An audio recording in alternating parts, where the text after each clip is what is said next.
Scoop, yes. Yeah. Huntington, you know who they play? Sevier County, yes, Sevier. Tennessee. That's exactly They've already right, yeah. played one of the best teams in Tennessee in the opener. It's their only loss so far. This is also one of the best teams in the state of Tennessee. So I don't know what they're going for, a CFP playoff spot or what they're trying to do down there in Huntington, but they're challenging the heck out of themselves. Does it ever feel like 24 years? Do you ever sit back and think it feels like sometimes I can't believe it's been 24 years, and I just think it feels like it's been a lot less. And then there's other times I think, yes, it's only been 24 years? Yeah, same thing. I would love to go back, and I don't think I have I know I don't have any way to doing it. No, I don't want to go back and hear the first show. I would. I would too. I would love to go back and hear show number 1 of year number 1. We had different producers. We weren't on video. Right. A lot of things have changed over 24 years. But yeah, sometimes I think I'd like to go back and say, you guys never got any better at all. So as he approaches the tee and blasts one, a low line drive. It's going to be Tyler on the return now. And Tyler up the middle, trying to break a tackle, gets outside, look out, another big play, Tyler down the sideline, he will score, touchdown Frankfurt, they answer right back. You know, I drove home one night, it was around 11:30 on a Sunday night, and I said, you know what, I've been doing this, and I'm tired of doing it. And I felt the program was slipping. I just felt, hey, you know what, it's time for a younger guy. People said, did I miss football? You know, I was busy and I didn't miss it. No, I missed Saturday. I'd go to the game and, you know, I'd just sit up there and kind of wish I was going to do this or that. But I didn't miss all day Sunday. I didn't miss all day Monday and all that preparation.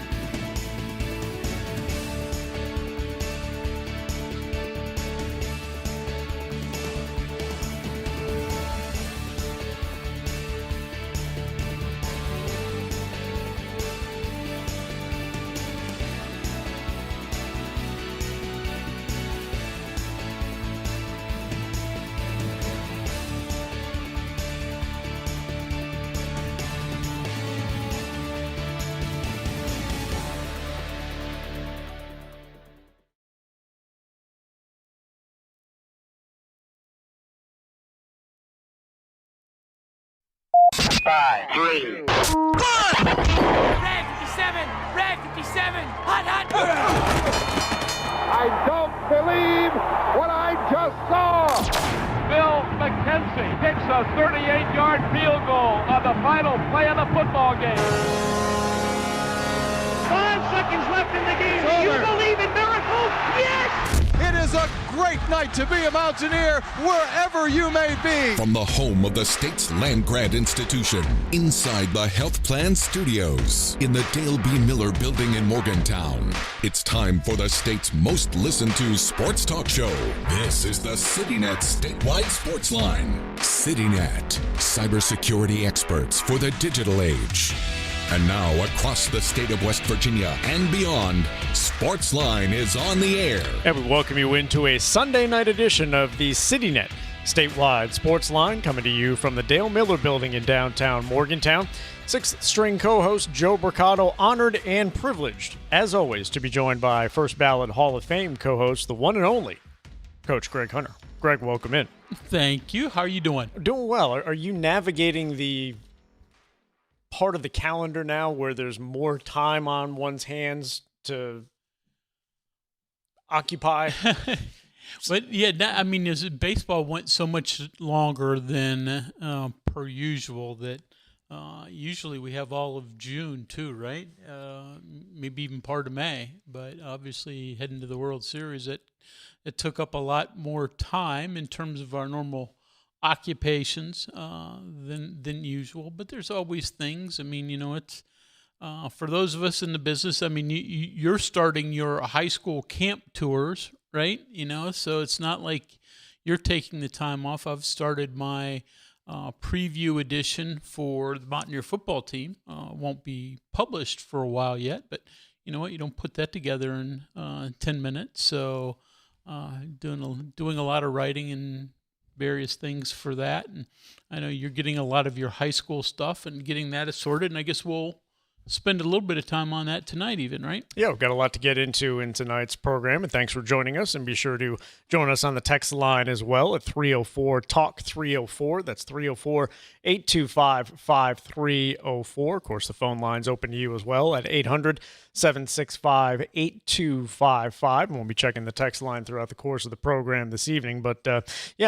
usual pattern that I try to go with for the high school football preview tour, and obviously, since you know, Coach Hunter, the offseason calendar is a little bit different in recent years for high school football teams now, with no longer have a defined 3-week window to get all of your offseason practices in. Teams kind of do as they wish throughout the course of the offseason with a limited number of 32 practices, and you can use them whenever you like. So usually I take a little bit of time in June, a little bit of time in July to check out some of the schools in the north central part of the state, and then first week of August when official preseason practices and two-a-days open up, then it's time to hit the road. And basically the good folks here in Morgantown take my keys to all of the buildings here and say, go as long as you can for a week and visit as many schools as you can possibly hit. And so that usually works out pretty well. But I have been able to stop by a couple of practices in the north central part of the state this week, and we'll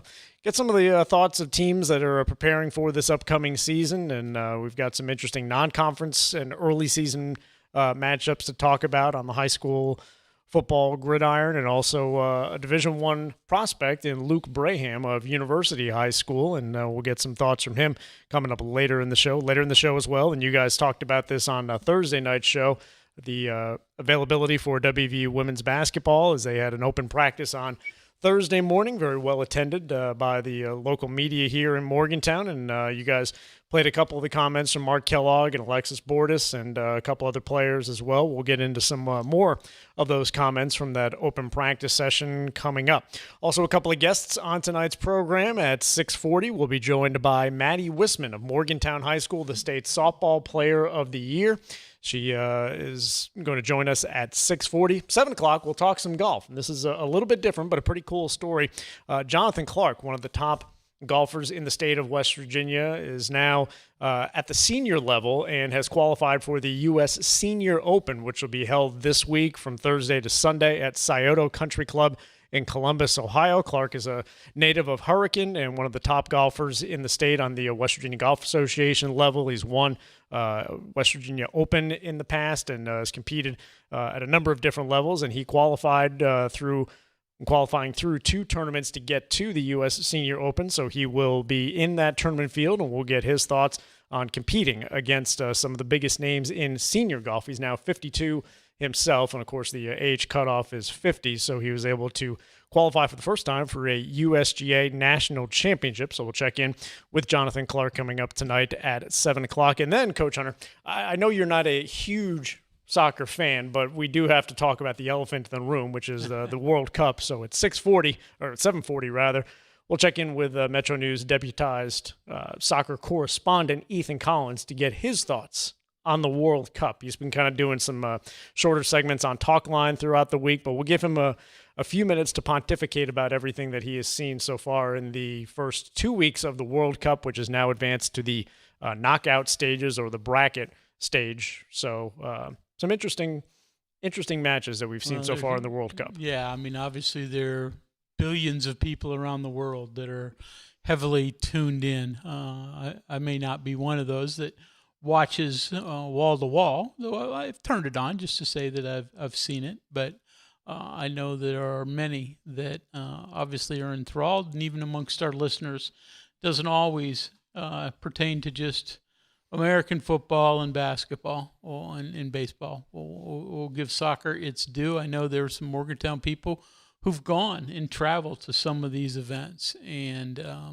obviously there's a heavy cost involved in that if you so desire, but it's certainly a spectacle, and for some once in a lifetime opportunity. Yep, and I know that obviously a lot of the sites for the tournament are East Coast based, so we know some people that are headed to Atlanta for later stage match. There's been matches in Philadelphia that I know some people from this area have gone over to check out. It was an interesting situation last night, and I don't know that many people would have stayed up till midnight to watch this, but if you're kind of a soccer sicko, as I am, the last match that was held last night, the last match of the group stage, and to make a long story short, based on how you finish in the group stage, you would then qualify for the 32-team knockout bracket or single elimination bracket that started today, actually, with Canada defeating South Africa by the final of 1-0. But there was an interesting situation because the last match was Algeria against Austria. And remember a couple years ago, Coach Hunter, where the last NFL game of the year between the Raiders and the Chargers it was the Sunday night game, and it held the last playoff spot in the balance. But it wasn't just that a team needed to win to get in and a team that lost was eliminated. If the game ended in a tie, then both the Raiders and the Chargers would have gotten into the playoffs and the Steelers would have been eliminated. It was fantastic theater because, in theory, if the coaches agreed beforehand, you could have take a knee, run the clock, and we'll both be in. Shake hands, and everybody's in the playoffs. Obviously, it didn't work out that way. It was decided on the final play of overtime. Daniel Carson with a field goal at the gun. Raiders beat the Chargers 35-32, gets the Steelers into the playoffs. Point being, Algeria and Austria both competing against each other. If the match ended in a tie, they would both advance on to the next round. For the first 75 minutes, great match, up and down, teams were attacking. It was 2-2 through 75 minutes, and then both teams kind of hit the brakes. Got the sense that they were, all right, we're just going to ride this out and see what happened until about 90 seconds left in extra time or overtime, if you will. Algeria, lulling Austria asleep, gets a goal. So right now they're in position to Algeria advances, Austria gets knocked out, and then Iran would get that final spot in the bracket. However, Austria comes right back less than 60 seconds later, gets a goal to tie the match at 3. So at the end of the day, they tied at 3, but both teams it was interesting the way it played out because you had completely different styles of matches within the match. At the end of the day, Austria and Algeria both get in. High drama. It was for soccer for soccer at midnight on the East Coast. That's about as much as one can expect. But we'll get Ethan Collins' thoughts on the World Cup coming up later at 7:40.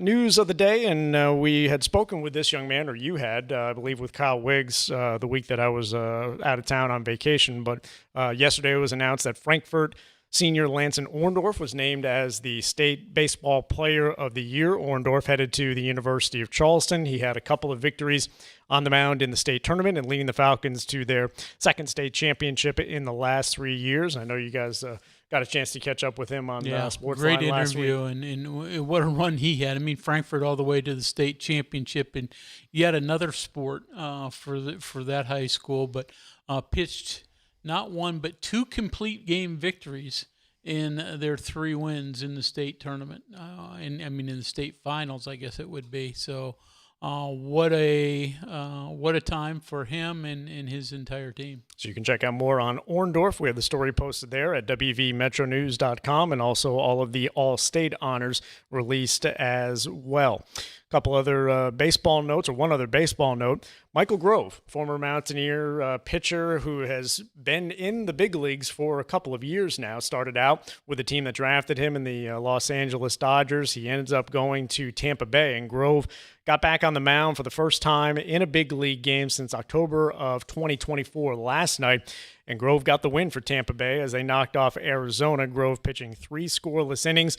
He allowed just 1 hit, struck out 4, and did not walk a batter. So Michael Grove back in the big leagues, and good to see him back. A Wheeling Park High School graduate, and did some great things at WVU. He had Tommy John surgery late in his WVU career, was still drafted by the LA Dodgers, broke in with them after a couple of years in the minor leagues, and he's had a number of injuries. The most recent one was a shoulder injury that kept him out for all of 2025. But as we see a lot, guys can work their way back into it, and Grove has done so in Tampa Bay. So great to see. Great for him. And you think of those with not just WVU connections, but West Virginia connections as well. And Grove has both of those, but we pay so much attention to J.J. Weatherholt, but Hedgesville's Chase DeLauder also having a really nice rookie season with Cleveland. And, it's, you look up and down the major leagues, and there are a number of those that have,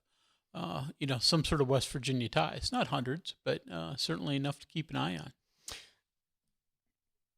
One other WVU baseball note, and Gavin Kelly, who is spending his summer, or at least a portion of the summer, and obviously the season was extended deep into the month of June with the Mountaineers getting to the semifinal round of the College World Series. He is competing, as I'm sure you guys have mentioned on the show, for the USA National Baseball Team, or Collegiate National Team is how they're calling it. It basically consists of guys that are not draft eligible yet, but some of the top college players in the league. And of course, Kelly's still with one more year before he becomes draft eligible. Well, the USA baseball team will have a Stars versus Stripes series coming up this week. Play will begin on Tuesday and continue through July 4th. It all leads into the inaugural World Collegiate Baseball Championship, which will be in Taiwan from July 11th to the 15th. So Kelly, one of the players to watch in the internal series, the Stars versus Stripes series coming up this week. All those games to be held at a couple of different spots in North Carolina, and then the team will head out, and the team itself will be named on July 5th. Of course, Kelly's still with you have to make the final roster for that team, but certainly a great opportunity for him. And we saw, you mentioned J.J. Weatherholt previously, earning the right to compete for Team USA back in 2023. Sounds right. After his sophomore year, and Gavin Kelly with the opportunity as well. Yeah, I think it's based out of Cary, North Carolina, which is right outside of Raleigh. So great opportunity for Gavin. I've seen a few highlights of his down there, and he's doing what he always does, stroking the baseball. So it'd be a great opportunity for him to go represent Team USA in an international competition later next month.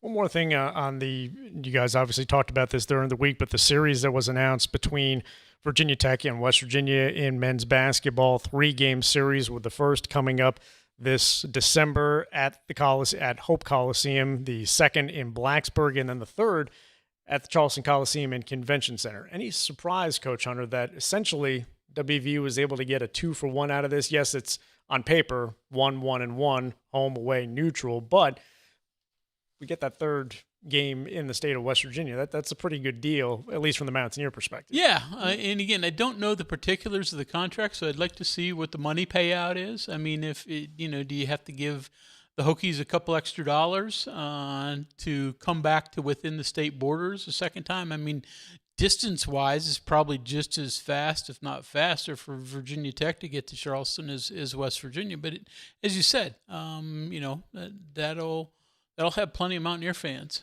I just guess, but guess more than Virginia Tech fans in Charleston at that game. So, yeah, a little surprised that they were able to talk to it. But is this also a handshake deal for another 3-year contract after this? It says, you know what, let's play to the third game in Roanoke or something like that. So I don't know. However that works out, well and good, but I do think that West Virginia fans in the southern part of the state greatly appreciate the opportunity for WVU to play whomever in the capital city, and especially Virginia Tech should be very appealing. Yep, should be an excellent matchup, and looking forward to the start of that series coming up this year. And one more golf note in this opening segment.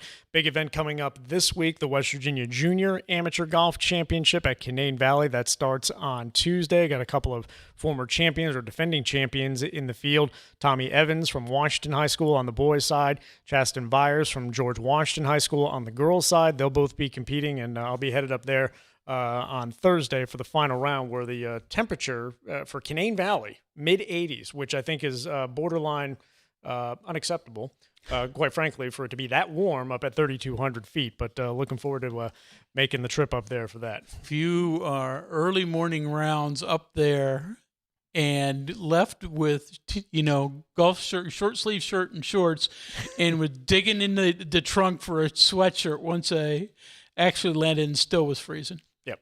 That can be Canaan Valley. Sounds about right. A little windy, but always a great tournament. It's been at Canaan the last couple of years, so we're looking forward to that. And Carson Odell, who I believe is a former guest on the show from Hurricane High School, I believe he was a guest this past winter after one of Hurricane's basketball games, has committed to compete in golf at Marshall University. So another Division I signee out of the Kanawha Valley for an in-state golf program. So Carson Odell announced this week that he is committed to compete at Marshall University. Quick break to take. We'll get into some of the high school football sound that we mentioned from earlier week, talk about a couple of interesting non-conference matchups that are coming up, and that's getting the show started here on the Sunday night edition of the CityNet Statewide Sportsline. We are there for you, to care for you at the health plan. We are here for you. For over 4 decades, we've been rooted deep inside West Virginia. Through thick and thin, supporting local families and businesses. Proudly serving your neighborhood since 1979. Your trusted partner in the community. The health plan. We are here for you. Our knees and hips are complex joints. For joint replacements to function properly, the implants must be placed with accuracy and precision. WVU Medicine's board-certified orthopedic surgeons use the latest technologies in robotic-assisted joint replacement to ensure the implants are in the exact spot they should be. If you have a joint problem, trust the expert surgeons at WVU Medicine. Visit wvumedicine.org/ortho. Live from the Health Plan Studios, the CityNet Statewide Sportsline returns in 2 minutes on MetroNews, the voice of West Virginia. You own a boat because you love spending time on the water.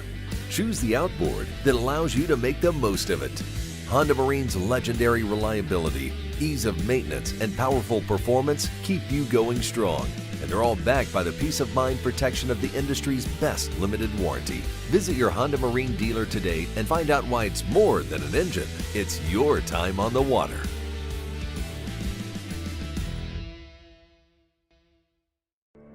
You know CityNet is West Virginia's leading technology company. Whether we're managing IT infrastructures, protecting the critical data and networks of our region's businesses, or providing fiber broadband, TV, and phone services, we are your go-to experts. We're also a strong partner in the communities in which we serve. CityNet, your trusted technology partner. Learn more about us, visit citynet.net. We are there for you, to care for you at the health plan. We are here for you. The Health Plan proudly supports our active and healthy communities and has been your most trusted carrier for over 40 years. Log on to healthplan.org for more information. We are there for you, to care for you at the health plan. We are here for you. We're Panhandle Cleaning and Restoration, and we're gonna save you. We've got it down to a science, an absolute state of art. We do it all, restoration, cleaning, and reconstruction. When disaster strikes, just pick up the phone. We're Panhandle Cleaning and Restoration, and we're gonna save you.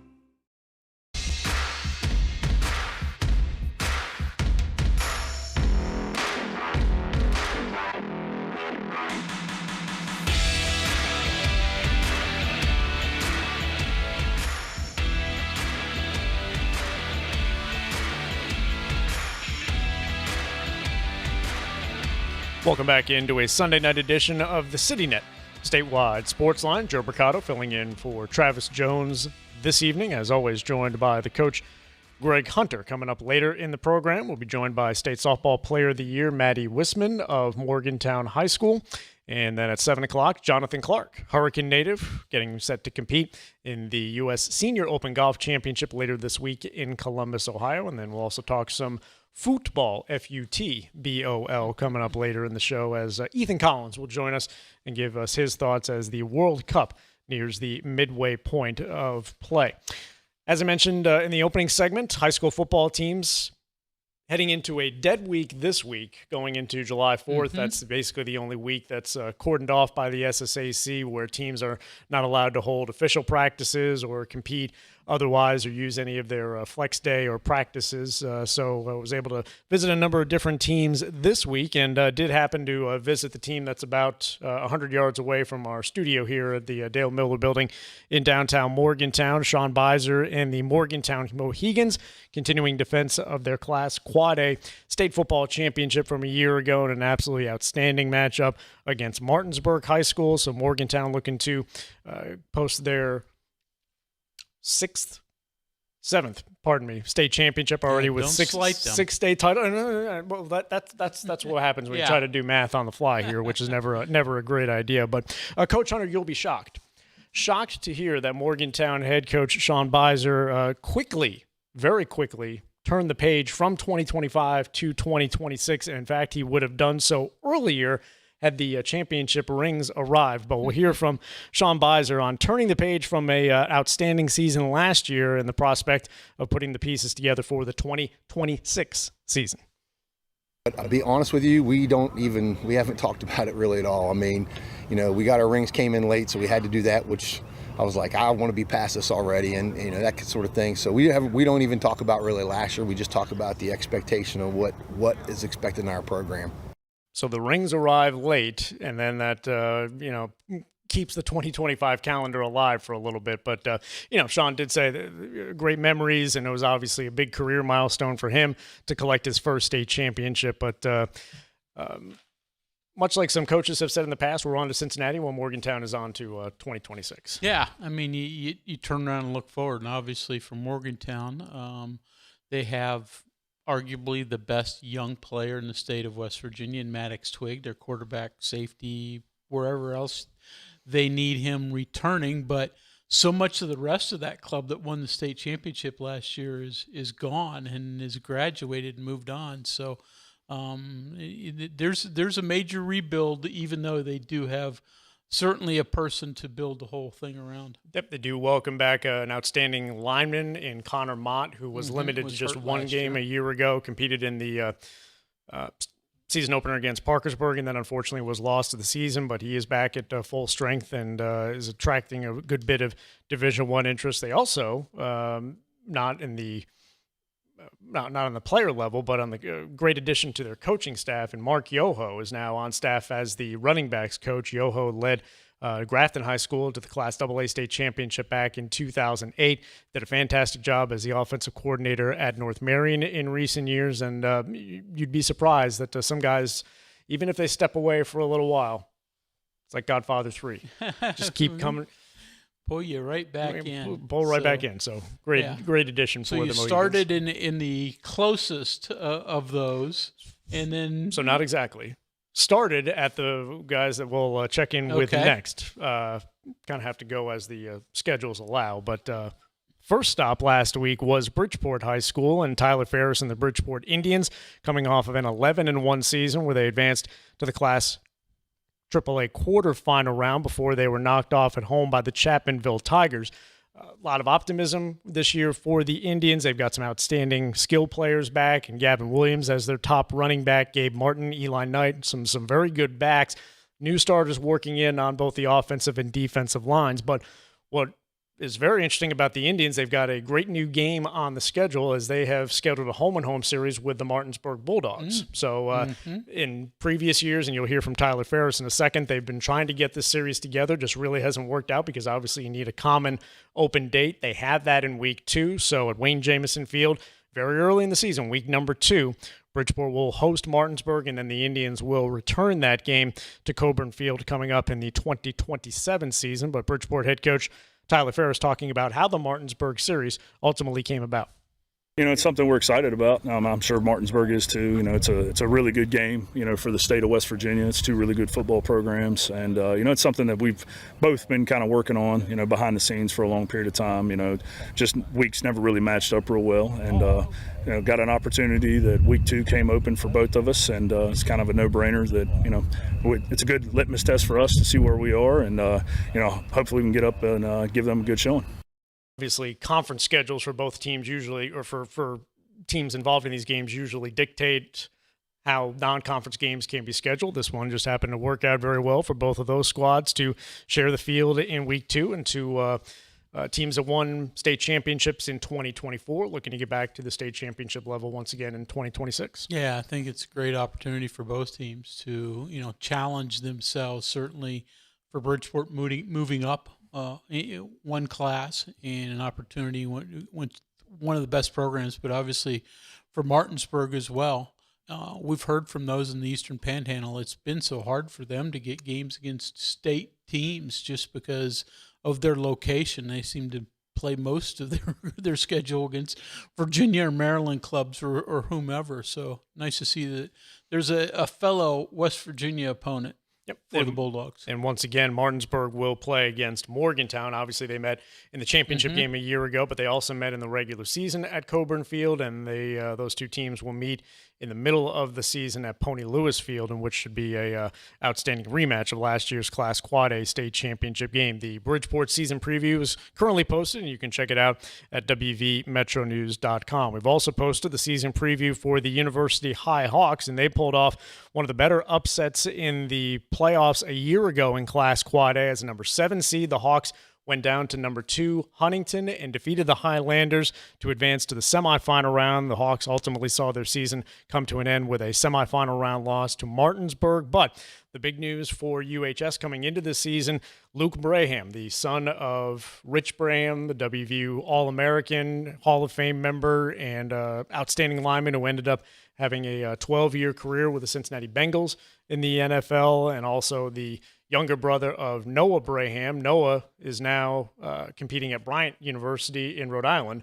Also happens to be where the alma mater of my brother. So I can swear that it's a fine educational institution. But when he went there, it was Bryant College. Now it's Bryant University. They were Division II, and obviously now at the FCS level. And Rich is excited because he'll be able to get to see most of Noah's games, because there's a Saturday morning direct flight out of Pittsburgh and into Boston, which will get him to Rhode Island just in time. Says he'll be a little bit tired, but he's looking forward to making those trips to see Noah's games. But as for Luke, his recruitment picked up in a big way coming this past offseason. He bulked up in size from about 220, and now he's checking in at 265. And a number of offers came his way in quick succession, including the one that he ultimately used as his verbal commitment, as he is committed to play for James Franklin and the Virginia Tech Hokies. So Luke Braham talking about his commitment to play at Va Tech. I've always liked Coach Moore. Coach Moore's been a big part of it since he was at WU. And ever since I walked on campus there, it's really been my dream school. And they finally came back in the picture and offered me. And yeah, I just fell in love with it. Luke referencing Coach Moore, Matt Moore, the former offensive line coach at WVU, who is staying through the coaching transition. Brent Pry fired last season, but he has stayed through to coach for James Franklin coming up this year, and Luke Braham, one of his first commitments. Yeah, I mean, I really thought Matt was a wonderful coach when he was at WVU, and continues to do good things with Hokies. And obviously, even despite the coaching change, they retained him, and he took several Mountaineer offensive linemen with him down, who transferred down to Tech at that point. So a lot of people think real highly of Matt Moore, and Noah Braham, definitely one of those. Yep. And we'll hear from University head coach Eric Snyder on the improvements that Luke Braham has made in his game to become a Division I offensive lineman. Just the size. I mean, that kid, he's put on some solid weight. Just today he weighed in about 265. He's got a goal to be at 275. He finished the season last year at 220, and it's all solid weight. When you look at him, he does not look like he's going to be that weight. With Virginia Tech, he's just happy to be able to go down there. He's got a nice relationship with the offensive line coach down there from his time when he was up here at WVU. So he was able to extend that and be able to get to know that guy pretty well. And he's just happy to be able to go down there and be able to do his sing and show a good response for University High School.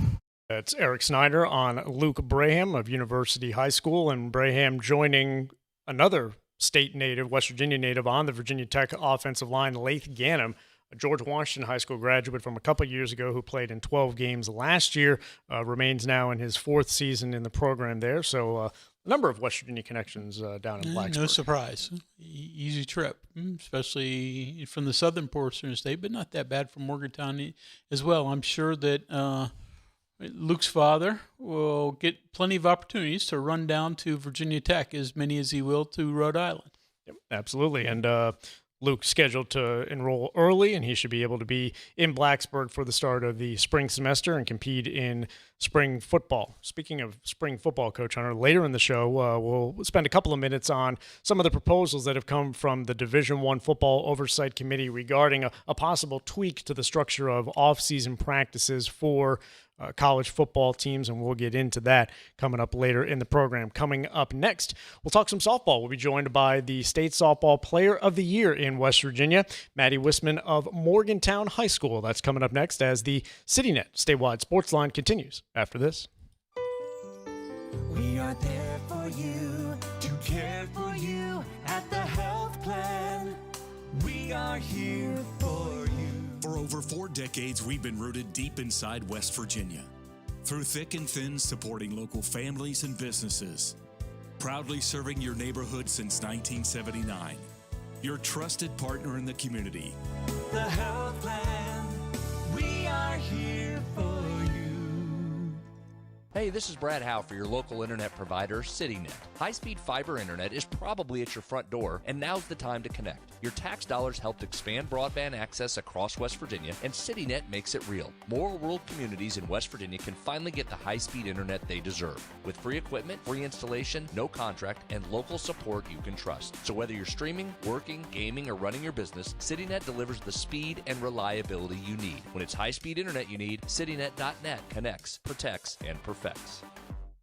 Live from the Health Plan Studios, the CityNet statewide sports line returns in 2 minutes on MetroNews, the voice of West Virginia. For couples that are experiencing infertility, about half will have the male factor in the diagnosis. At the WVU Medicine Center for Reproductive Medicine, we offer a wide array of treatment options for male factor infertility. There's really no reason you would need to go anywhere else. If we can identify and treat male factor infertility, we can prevent couples from even having to go down the road of IVF, saving you potentially money and time. We're here to help build a family. We have the capabilities and we care. Longer days, warmer drives, and better deals at Dan Cava GMC. Hit the road in one of our new luxury GMC Acadias. All this and more at Dan Cava GMC in Bridgeport. Shop the road. Download MetroNews Television on your iPhone or Android. Search MetroNews Television in your app store. Create an account today to get alerts and watch all live and archived content. Download now. In 1914, the same year the first commercial flight soared and the Panama Canal opened, Greer Industries was born. Herbert and Agnes Greer began in Morgantown, West Virginia, striking the first pick into the limestone formation that would become the backbone of one of the state's great industrial legacies. From the roads we drive on, the buildings we build, and the communities we serve, Greer Industries has been delivering quality for decades. At Greer Industries, we've been improving lives for more than a century. Leading the efforts to build a stronger West Virginia, the High Technology Foundation has a proven plan to strengthen and diversify our state's economy. The I-79 Technology Park's high-capacity infrastructure continues to attract advanced federal operations that are driving economic growth. This keeps our young, educated residents in the state and brings West Virginians home. The High Technology Foundation, building a stronger West Virginia. Learn more today at WVHTF.org.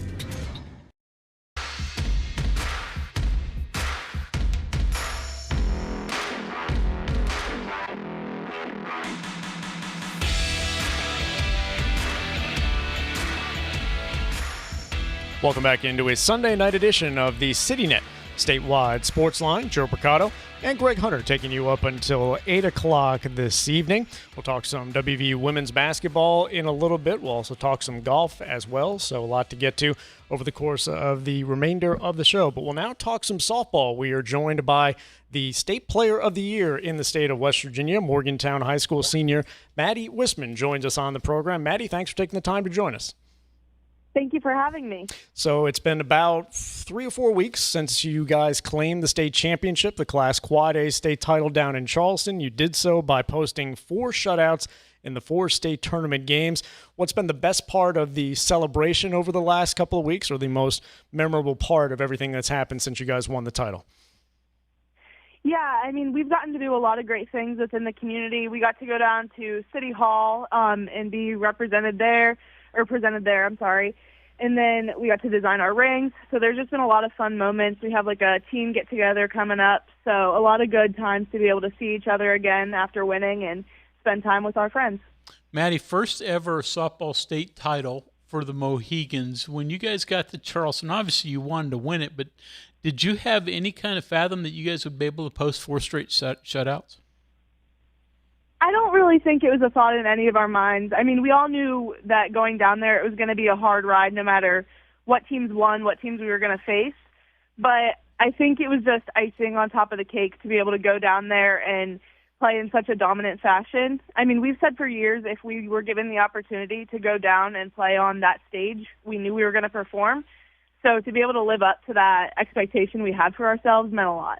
So not just 4 shutouts for the team, Coach Hunter, but 4 shutouts for Maddie. She pitches every inning of the tournament for MHS against a field of teams that started with Hurricane and then included the defending state champions in Cabell Midland. Maddie, once you got past that Cabell Midland game and they came in as the top-ranked team in the state throughout the year, did the belief start to build after that game when you were 2 wins away from the state championship that you guys could finish the job and win the state title? Oh, 100%. I mean, after every game, we just built in confidence and we built in excitement. But I think definitely beating that number 1 seed and, like you said, that defending champion, it showed us that there was really no one that we couldn't get past. So University High has also been very good in softball in recent years. What is it that's made those Mon County schools so prevalent in that sport recently? Can you give some love to the feeder programs? Probably, I imagine you go all the way back to Granville yourself. We do. We all do. I grew up playing with all of those girls, mostly from MHS, and then some of the seniors and juniors from UHS. We all played, like you said, down in Granville, those rec league days. And then a good chunk of us, we ended up playing travel ball together, starting at age 8-ish, and then up until we were around 15. So we have a lot of great memories together, and we had some great coaches to be able to get us to where we all were. Morgantown senior pitcher and State Player of the Year, Maddie Wisman, joining us on Sportsline. And you touched on it a little bit ago, but playing University in the final, and obviously coming out of the winner's bracket, you guys had the advantage, needing to beat them just once while they had to defeat you twice in the championship round. But I'm sure there's a healthy respect between the two teams, but at the same time, it's a pretty fierce rivalry. What was it like to go up against that team playing at the highest stakes possible for the state championship? It was honestly kind of poetic to be able to play those girls that we grew up playing with and against. We actually, our senior class, we played each other in the middle school 8th grade championship as well for Mon County. So it was kind of cool to be able to cap off all of our high school careers in that way too. How'd your pitching get better over your career? Where were you improved? Sorry, could you repeat that? Where was your pitching? Where did it improve over the course of your career? Obviously, you finished it off on such a high note. I would say definitely building in confidence from my freshman year. My number of innings increased, catastrophically. So being able to go in and get that experience each year, getting more and more, definitely aided my growth. So obviously your pitching prowess has been impressive, but you were also a great hitter as the number 3 hitter in the Morgantown lineup. But some of the games I've seen of you this season, you didn't necessarily like being intentionally walked. On one point, it's got to be a great sign of respect from the opponent. At the other point, you didn't really like being walked and having to take first base. No. Yes, you're right. It's definitely a compliment, and it's a great way to look at it, but I want to go up there and hit the ball hard and help my team. But So, Maddie, I understand college is in your future in terms of softball. Tell us what you're going to be doing at the next stage. yes, sir. I'm going to Robert Morris University up in Pittsburgh. I'll play there, and I'll be a pitcher primarily, and then I will hopefully have the ability to earn my spot in the lineup as well. So what's the off season now look like for you? How often are you able to get games in the off season, and when do you ultimately head up to Pittsburgh to go to RMU? Yeah, so that's the benefit of a spring sport. I get my whole summer here, and I don't leave till August. But this summer looks like travel ball, have a couple different tournaments, Myrtle Beach, Pittsburgh, Columbus, those sorts of things, and then just hitting the weight and training program hard. You softball players wouldn't know what to do without some travel ball schedule just eating up your entire summer. Absolutely not. Yeah. Maddie, you're part of a great senior class from Morgantown High this year, with middle infielders with the Robinsons, catcher, center fielder. Basically, the entire middle of your defense was mostly made up by seniors. What's it like to be a part of that great group? And going forward, do you see some younger players that can keep this going at MHS? Yeah, I mean, being part of this senior class has meant more to me than I think I can describe. I mean, these are my best friends that I've grown up with, and I respect them so much, and I have so much love for them. And seeing the way that we all played for each other in that state tournament, it was just beautiful to see, and I felt so grateful to be surrounded by such amazing people. On terms of the underclassmen, I think our seniors next year are going to step into some great leadership roles. Carper Mesterly, Audrey Davis, and Lisa Abbott, I think they're going to do a great job continuing the program. And then I also think they will be juniors. Kaylee White and Haley Street are going to do an awesome job continuing the growth that they've made the past 2 years. So I guess your coach, Lori Lipscomb, doesn't want to coach without you. She's retiring. Is that true? Yes. She likes to make the joke that she was graduating with this senior class. Fair enough. Well, Maddie, congratulations on an outstanding senior season. We wish you all the best of luck in your college endeavors at Robert Morris, and it's been great to follow the team and softball as a whole, but we very much appreciate you carving out a few minutes and wish you all the best of luck going forward. Thank you so much. Have a great night. All right, thanks very much. Madison Wisman, State Softball Player of the Year in the state of West Virginia, taking her talents to Robert Morris University coming up in the fall. And, of course, we've got lots of coverage of the state softball tournament. You can still check it out at wvmetronews.com. We also want to mention as well, and speaking of University High School softball, is a major award winner for UHS softball this year, the Johnny Bench Award winner in the state of West Virginia, which is an award that's given to the top catcher in both baseball and softball. That went to Olivia Masoner of University High School, so she was honored recently with that, and I believe we're going to try to get her on a future Sportsline edition to discuss that. But Olivia Masoner of University High School, the top catcher in the state, honored with the Johnny Bench Award.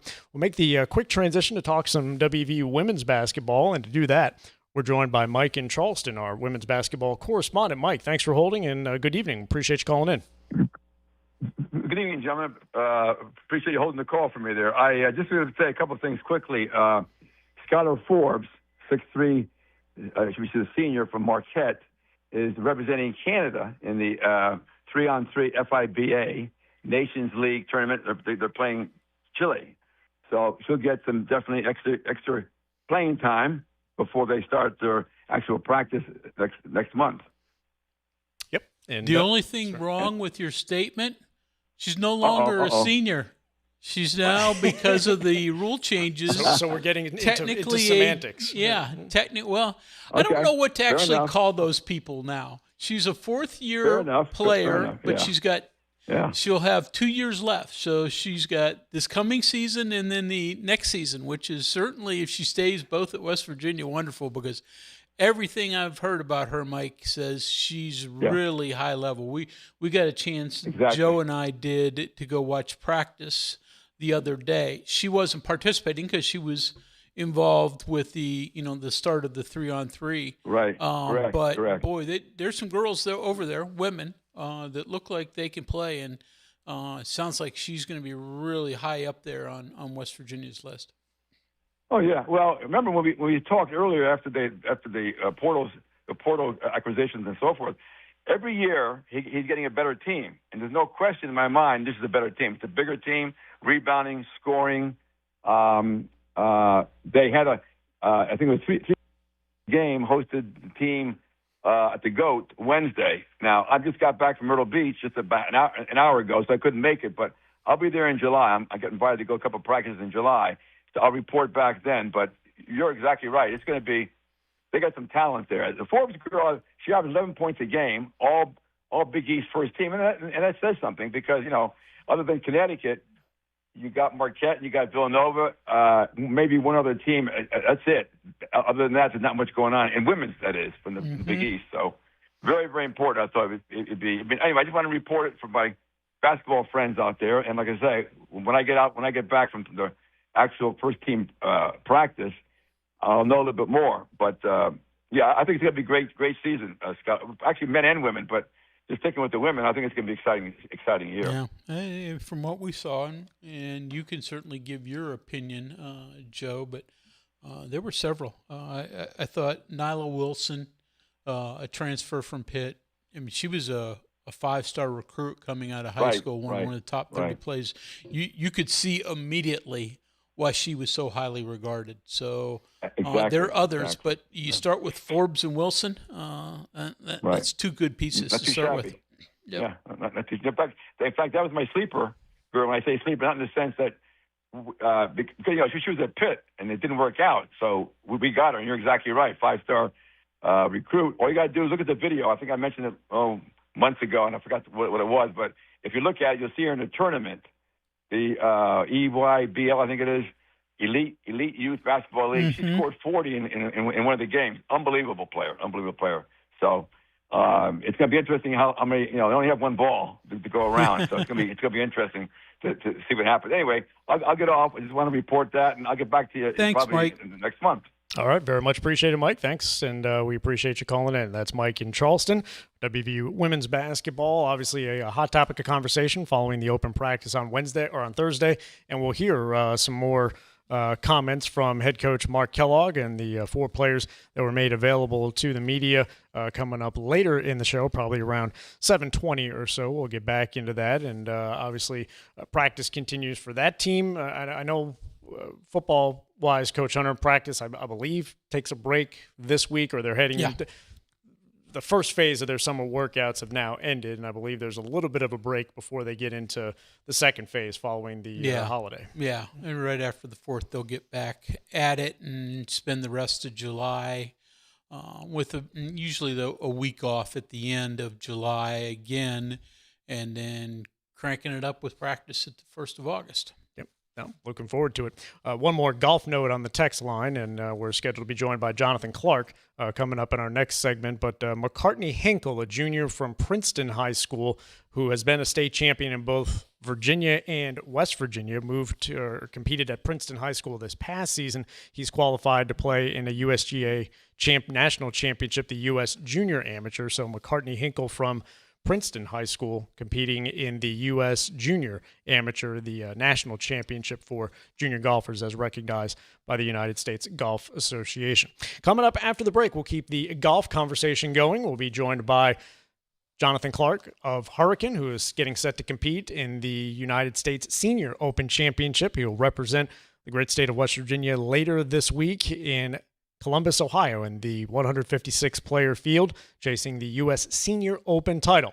Coming up later in the program, we'll get back into WVU women's basketball conversation, hear some more comments from Coach Kellogg and the players, and then coming up at 7:40, we make a great broadcasting risk and turn the microphone over to Ethan Collins, MetroNews' certified and reputable soccer correspondent, who I've been told has watched every single match or every single minute of every single match so far in the World Cup, so he can provide us with great detail on the sport of football. So that's coming up later in the program as the CityNet statewide Sportsline continues after this.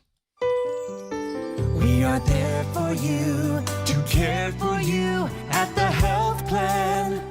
We are here for you. For over 4 decades, we've been rooted deep inside West Virginia. Through thick and thin, supporting local families and businesses. Proudly serving your neighborhood since 1979. Your trusted partner in the community. The health plan. We are here for you. Hey, this is Brad Howe for your local internet provider, CityNet. For years, rural communities in West Virginia waited for reliable, high-speed internet. Now, fiber is most likely at your front door. Public investment helped build the opportunity, and CityNet delivered the service to homes and businesses just like yours. With free equipment, free installation, no contract, and local support you can count on, switching to fiber has never been easier. Fast downloads, smooth streaming, better connections for work, school, and everyday life. When it's high-speed internet you need, CityNet.net connects, protects, and perfects. Live from the Health Plan Studios, the CityNet statewide Sportsline returns in 2 minutes on MetroNews, the voice of West Virginia. Sunshine, open roads, and a new Toyota from Dan Cava Toyota World. Lease an all-new Camry for as low as $398 a month. All new Tundras now up to $8,000 off. All new Tacomas now up to $4,500 off, or lease as low as $399 a month. $7,500 off the new BZ or 0% financing for 72 months. We've got a Toyota for you at Dan Cava Toyota World in Fairmont. Shop the world. What do you know about hot dogs? Because we've been all about hot dogs this week. I love hot dogs, and I love them with Miracle Whip. Oh, God, I forgot. Never mind. I forgot and about onions. this. Okay. I actually, yesterday morning, I had a hot dog for breakfast at 6:45 with onions and Miracle Whip. And with that, we'll be back right after this. Join Dave Allen weekdays for midday on Metro News Television. You know CityNet is West Virginia's leading technology company. Whether we're managing IT infrastructures, protecting the critical data and networks of our region's businesses, or providing fiber broadband, TV, and phone services, we are your go-to experts. We're also a strong partner in the communities in which we serve. CityNet, your trusted technology partner. Learn more about us, visit citynet.net. Looking for a show that talks about everything? You found it. By the way, I'm really happy to talk about this as opposed to Ryan's opinion that being a sports fan is a bad thing. He said that it kept him from being stressed about it, not that it was a bad thing, that they didn't have the stress. And, I mean, I've seen you pace. Yeah, you're only 30 and you look like that. So true. Join Dave Weekly and Coop weekdays for Hotline on Metro News Television.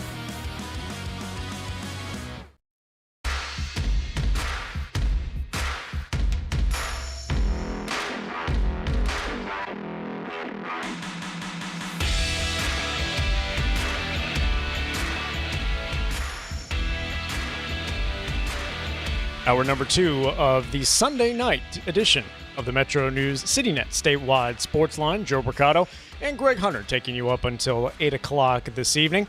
A lot to get to basketball-wise, and we'll talk about the World Cup coming up later in the show, but we will talk some golf, and the state of West Virginia will be represented at the United States Senior Open Golf Championship coming up this week in Columbus, Ohio, by one of the top golfers in the state of West Virginia for a number of years now. I find it amazing that he is now old enough to compete at the senior level, but Jonathan Clark of Hurricane has qualified for the U.S. Senior Open Champion. Jonathan, it's an honor to have you on the show. Thanks very much for joining the program. Thank you, guys. I appreciate having me on. Well, so we'll talk about the qualification process and everything that went into you earning the spot in the U.S. Senior Open, but what does tournament week now look like for you? When do you arrive in Columbus, and how often are you able to practice on site before Thursday's opening round? Well, I arrived on site yesterday. Actually, I've been up here, drove up yesterday and went to the golf course, got a little acclimated with the area, and then I actually played 18 holes today out there as a practice round to get the first one in, and then I'm scheduled to play 9 holes tomorrow, 18 Tuesday, 9 Wednesday, and then start the tournament on Thursday. Jonathan, you've played in so many big tournaments, and obviously we know your success in the state of West Virginia, but what's playing in this national senior event mean to you? This has got to be a lifelong dream.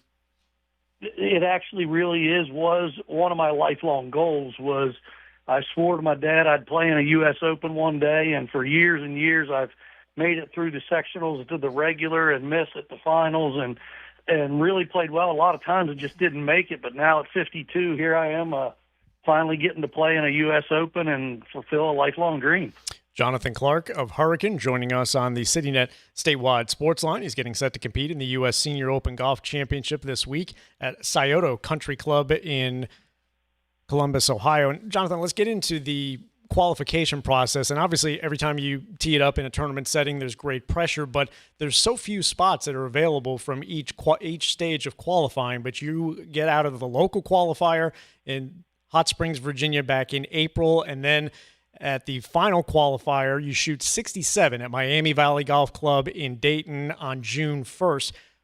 How is it different when you're going into a tournament setting in a qualifying round, knowing that there's just so few spots to advance onto each stage?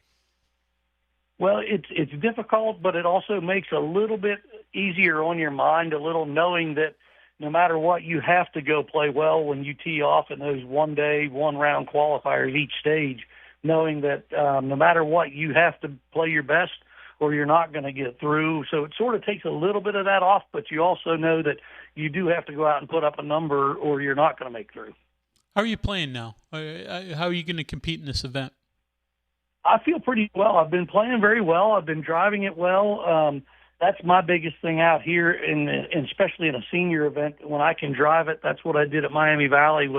I drove it so well that it put me in great position to hit shorter irons than a lot of the other guys into the greens as a little bit of an advantage. Now up here, the golf course is playing long. It's wet. It rained really hard yesterday, but the big conditions up here are the rough is really a true U.S. Open rough. It is very deep. It's very penal, and it will be tough to play. You better drive it in the fairway. When you are competing in a championship like this, and if you look at the list of players in the field, your name is surrounded by, in the C's, KJ Choi, Stuart Sink, major champion, Jonathan Clark, and Darren Clark, more major champions there.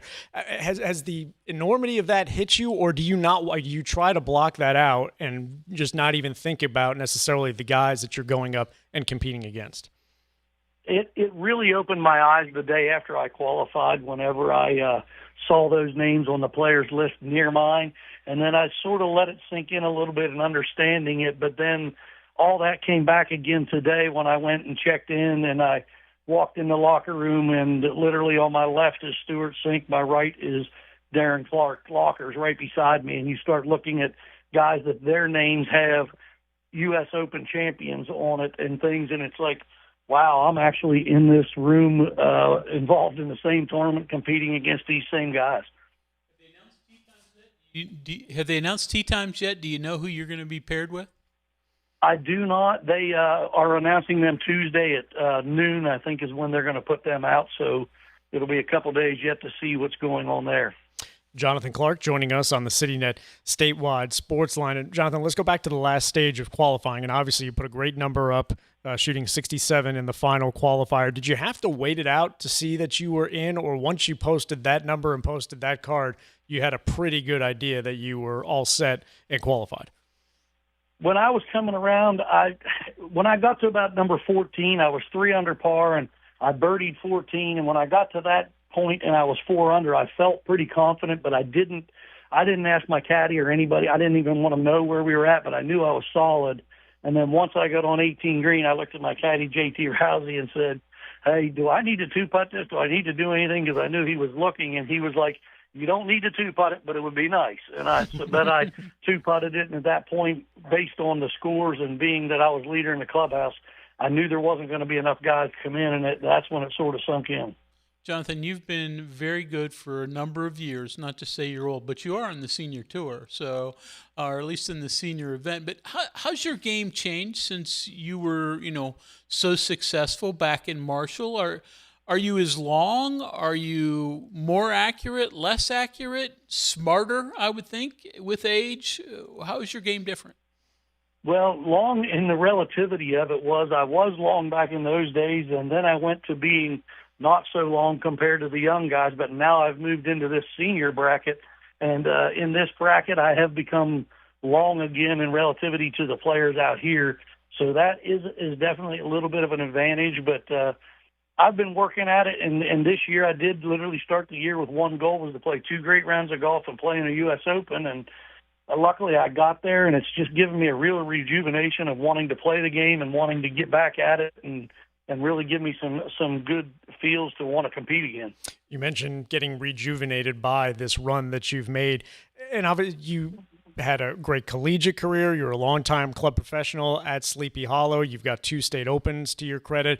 You were reinstated as an amateur to compete in the West Virginia Amateur and other amateur events. But how has golf kind of been a part of your life through the various stages of your life, from college to now where you are competing in the U.S. Senior Open?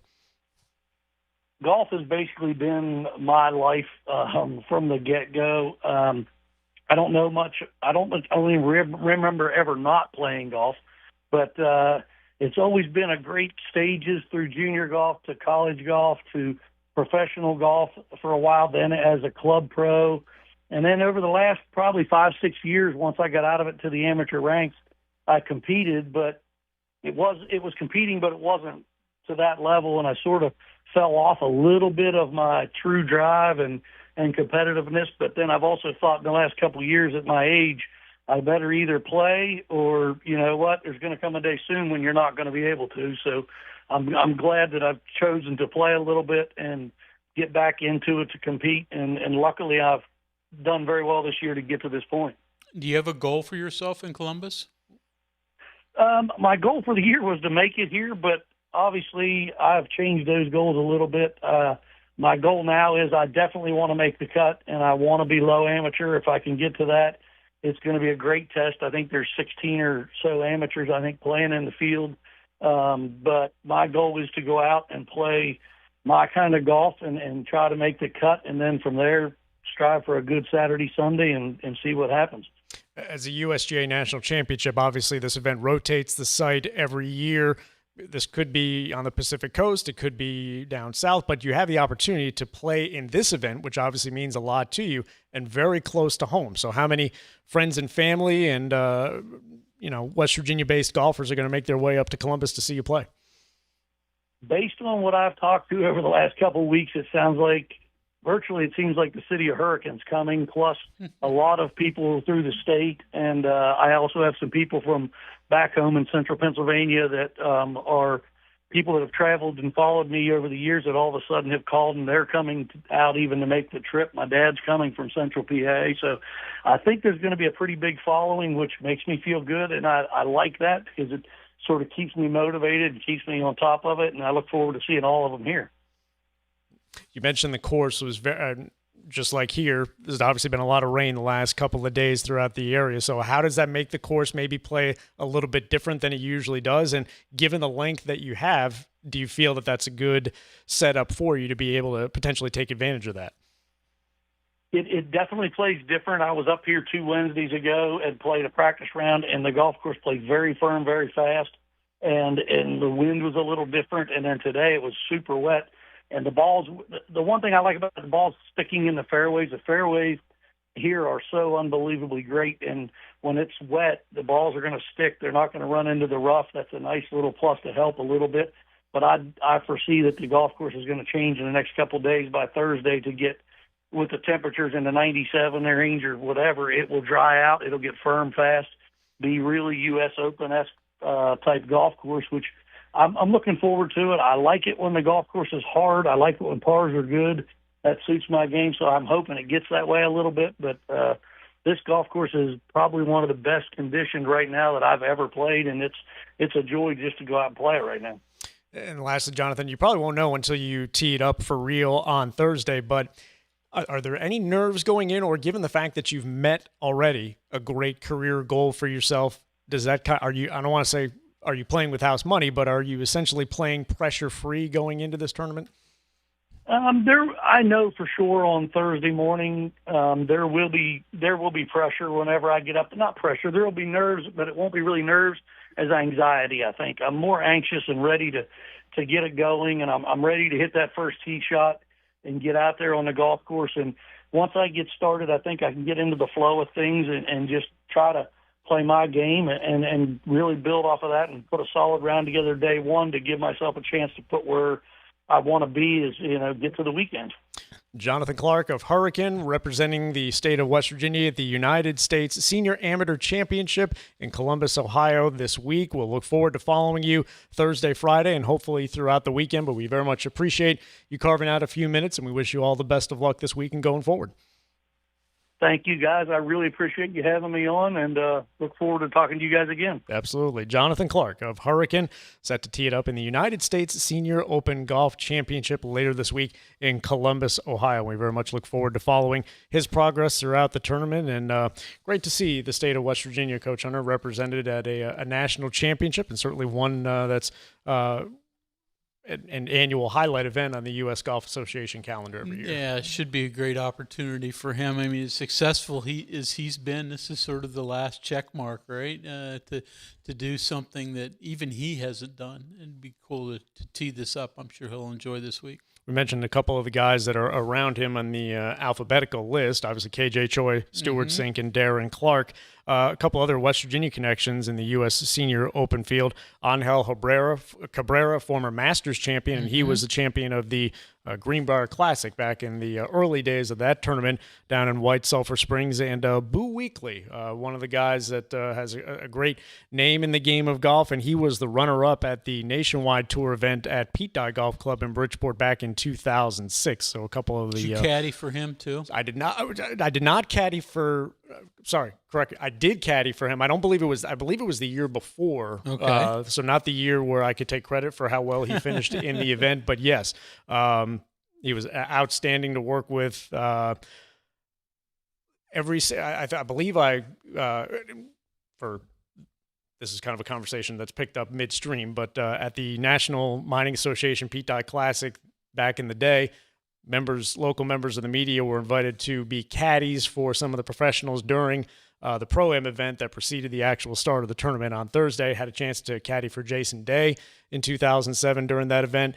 Had caddied for Boo Weekley, and every single shot that he hit, every single approach shot, and I probably followed him for 5 or 6 holes. You think about it, and no matter where the shot went, all right, let's go make a putt. Let's go make it. I'm not doing the accent well enough, but Boo Weekley was a great guy to caddy for in that event, and another guy that'll be competing against Jonathan Clark coming up this week in the United States Senior Open Golf Championship. And of course, we'll keep you updated on his progress throughout the course of the tournament on the Sportsline shows throughout the week. Coming up next, we'll get back into some WVU women's basketball conversation. We'll also get into some college football news with this week's announcement or this week's proposal put forth by the Division I Football Oversight Committee to make some tweaks to the off-season football practice calendar. That's coming up next as the CityNet statewide Sportsline continues after this. The WVU Medicine Transplant Alliance exists because of one extraordinary act, the gift of an organ. Each heart and kidney transplant represents a donor's legacy, a gift powerful enough to turn imminent loss into renewed life. Our dedicated transplant team honors that gift with expert, compassionate care before, during, and long after the transplant. Learn more about organ donation and the life it creates at registerme.org/WVU Medicine. We are there for you, to care for you at the health plan. We are here for you. For over 4 decades, we've been rooted deep inside West Virginia. Through thick and thin, supporting local families and businesses. Proudly serving your neighborhood since 1979. Your trusted partner in the community. The health plan. We are here for you. Live from the Health Plan Studios, the CityNet statewide Sportsline returns in 2 minutes on MetroNews, the voice of West Virginia. Longer days, warmer drives, and better deals at Dan Cava GMC. Hit the road in one of our new luxury GMC Acadias. Take your pick from our massive selection. Now up to $5,500 off select new Acadias and 3.9% for 60 months. The great deals continue with our large selection of quality pre-owned vehicles. All this and more at Dan Cava GMC in Bridgeport. Shop the world. Looking for a show that talks about everything? You found it. By the way, I'm really happy to talk about this as opposed to Ryan's opinion that being a sports fan is a bad thing. He said that it kept him from being stressed about it, not that it was a bad thing, that they didn't have the stress. And, I mean, I've seen you pace. Yeah, you're only 30 and you look like that. So true. So Join Dave Weekly and Coop weekdays for Hotline on Metro News Television.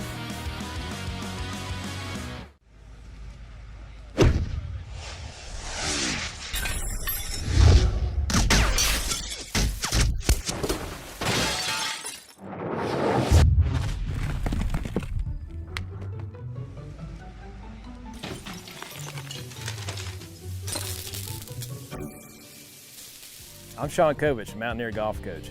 When disaster strikes your home, business, or golf game, call the restoration company the Mountaineers call. Panhandle Cleaning and Restoration. On the next State of Minds. The number of users of AI just continues to grow every day, and the complexity of the tasks that people use them for.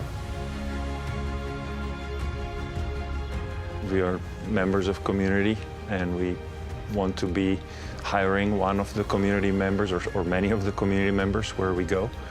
And that's very important to us.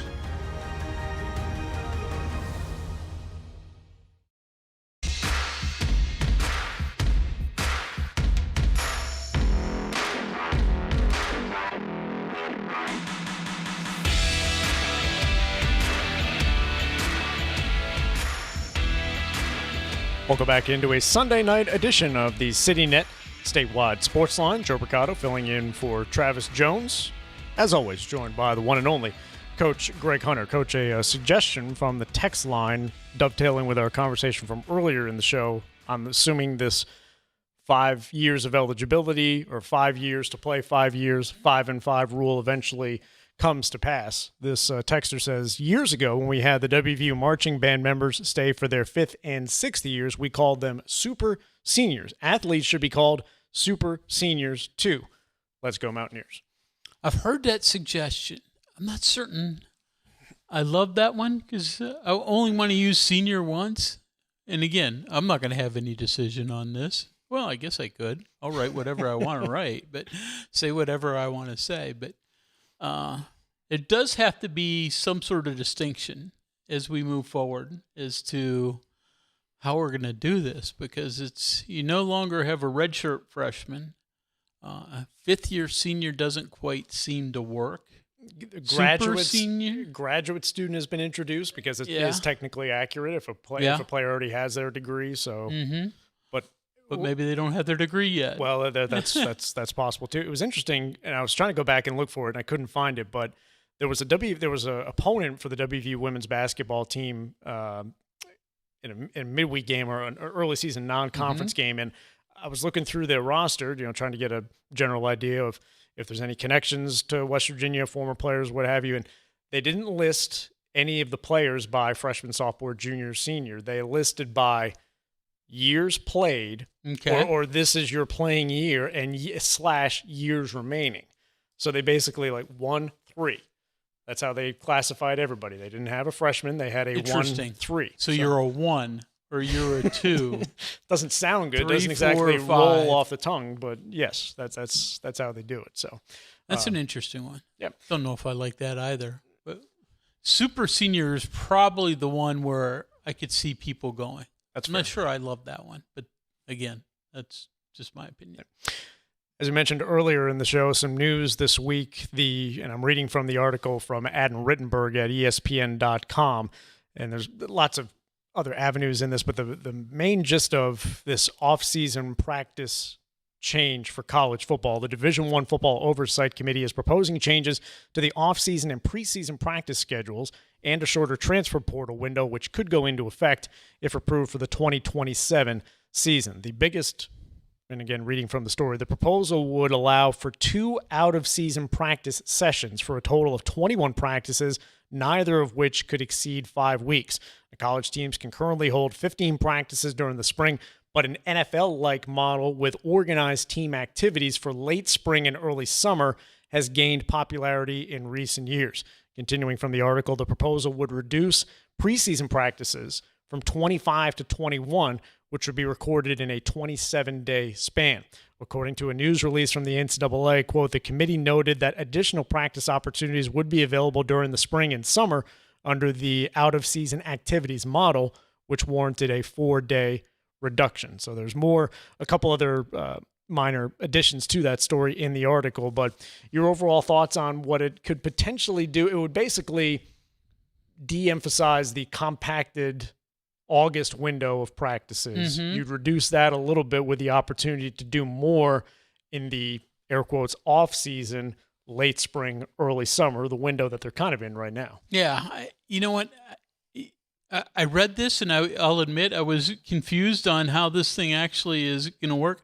I need a calendar to show me exactly how this is going to work. Again, we're so used to spring practice and the 15 practice sessions you get in the spring, and then the OTAs that have now become relatively prominent in the summer, and then, of course, leading up to preseason practice in August. I need a calendar to show me. Do you understand exactly how this going to work? I mean, is spring practice no longer spring practice? How are you going to do this? I mean, currently, as I said, and reading from the article, college teams can hold 15 during the spring. Mm-hmm. I don't know that the spring window would be affected that much. This seems like it would take from August, in which you can currently do 25 in a span of just under 4 weeks. 4 weeks, yeah. Take a little bit out of that and feed it into late spring, but outside the window of the traditional spring practice, and a little bit more during the summer. Now, obviously, what we've seen in recent years is the ability for teams to do more work under the instruction of not just the strength and conditioning staff, but the actual football coaches. There is an existing window to do that, but this seems like it would add a little bit more to that. Yeah. Minor changes. We're not talking major structural differences, but a little bit of tweak to the current format. Yeah, I mean, I guess you expand it some in the preseason. If it doesn't impact the spring that much, expands the August and pushes some of it into July, so you can have more time to get in those practices, which I think is something that many are trying to get away with. Obviously, you don't have 2-a-days anymore, but rather than having 5 straight days of practice, maybe you only do 4 a week, and you do it for 6 weeks rather than 4 weeks. I'm just sort of trying to figure out how this whole thing's going to work. But again, I need someone to show me on a calendar how ultimately it's going to work, whether it's a good idea. I mean, if the coaches like it, I think that's ultimately will be what determines whether this moves forward or not. And the other part from the committee, the proposal would reduce the transfer portal window from 15 days down to 10 days. The portal would open on the first business day following January 1st each year. The transfer portal opened earlier this year, going from January 2nd to the 16th. So essentially you would reduce it by 5 days. Seems like a relatively minor tweak, especially when you're 8 months away from the season. But, and obviously there's still games going on, consequential games during that early January window. So that's less of a window for, then do you have players that could still be in the CFP? And we saw a couple of situations with that last year where, guys who could potentially suit up in a CFP game, maybe they're not a starter, but they would be the top backup and they would be entering the transfer portal just because of the way the calendar falls. I don't know why you need to. I mean, it's only 5. Is it that big a deal to reduce it down to 10 days?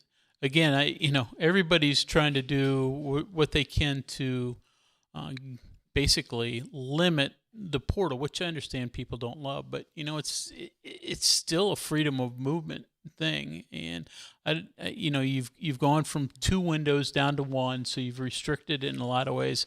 I don't know if that restriction is necessary, but again.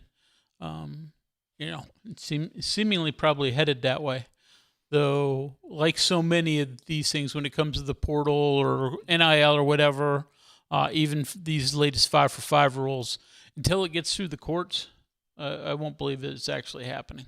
This brings us perfectly into our next topic of discussion, Coach Hunter. WV women's basketball team meeting with the media earlier this week, and you can check out stories from Greg Carey at WVMetroNews.com. But let's get into some of the discussion points from head coach Mark Kellogg, and the first was about the construction of this year's roster, where there are only 2 returning players in Gia Cook and Maddie Parrish, and the entire roster was then brought in either via freshmen joining the program or transfer portal players. And Mark Kellogg starts out by talking about the number of tabs that he had open on his computer screen, or the record number of tabs during this whole transfer portal process. Trying to prepare as much as you possibly can ahead of time, but you can't, because like I've said this maybe to y'all before, but I think there was one day I had like 13 or 14 tabs open of different like spreadsheets that I was like the GM trying to, if this kid comes, changes this. And then I'd have to go to the new spreadsheet because that one doesn't, this one commits, this is what it looks like, And so it was ever changing in those 18 days like anything I'd ever been through. But when it was over, and we had the shortened window this year too, the portal window was much shorter. So that actually was better. So it got over quicker than it had. So we were done much earlier with the roster. So I thought that actually was a good move, although it created a lot of chaos for those 18 days. Look, I respect anybody that can follow 14 tabs at one time. But Coach Hunter, I've walked in here at times and you've had 18 or 19 open on this computer right here. I like tabs. I don't like separate windows. I don't know what that says about me, and I don't know if there's a huge difference, but I'd much rather have tabs open than windows. But when you're trying to construct a roster, that's what it takes in today's world. A couple more from Coach Kellogg, and this is the first time in 4 years that he will enter a season without Jordan Harrison on his roster. Of course, Harrison was a freshman on his final season at Stephen F. Austin, and then Harrison followed Kellogg here to WVU and was an outstanding player for 3 seasons with the Mountaineers. So for the first time in 4 years, Jordan Harrison not in the huddle with head coach Mark Kellogg. Just looking out here every day, and a little crutch isn't hanging around every day. Jordan was phenomenal. We grew so much together in our 4 years, but that's what happens. That's natural. It's not the first time we've graduated a point guard that we've had to fill. So, we'll find a new one that can fill that role. They won't ever be Jordan Harrison. They'll be different than that, but we'll figure it out. We always have. I think we got a lot of options. Coach Kellogg, of course, is Father Kellogg, and outstanding rising senior player. His daughter, Kaylee Kellogg, returning to the Morgantown High School lineup this year after missing this past season due to an ACL injury. She's been able to compete in summer ball as her injury process or injury recovery continues, but she is back and competing. And obviously, the 5-for-5 rule could affect a number of incoming players like Kaylee Kellogg. We're navigating it. We're trying to figure it out. It's the first time I've been through it from a parent, obviously a parent and a college basketball coach, and she's going to play at a high level and be a really good college player. So it's just trying to, really just help her and guide her. And I've stayed probably out of it more than Trish and Kaylee have, but we'll probably need to have some more serious discussions here pretty quick, especially with the 5-for-5 rule now. That's going to change some recruiting for every kid. And so, we got to get on it here a little sooner rather than later.